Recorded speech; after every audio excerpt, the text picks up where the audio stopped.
Hi everybody, welcome to Yo on the Go, and we'll be talking the third edition of the S-curve and jumping that S-curve. So we've talked about what an S-curve is, which is a slow phase, a mid-term performing phase, and then a slower phase at the end.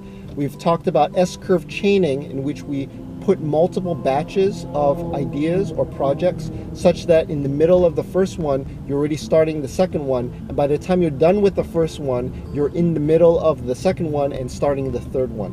Now we're going to talk about parallel S-curves. This works really well when you have multiple projects and you don't know if any one of those are going to pan out. What you do is you put them in parallel, so you have multiple S-curves running in parallel.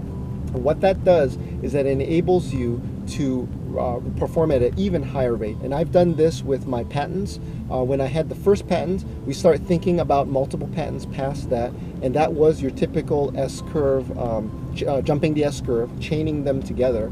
But at that same point, I also started trying other ideas and other projects in parallel, because I didn't know if the first one or the second idea would pan out, this being patents.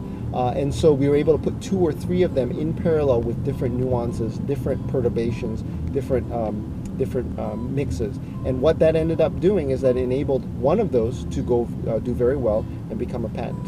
So another nuance in that is that parallel. So just keep thinking about that in terms of understanding the S-curve, understanding that each of these things can be chained, and then you can then do parallel numbers of this in a third dimension if you have the sufficient bandwidth.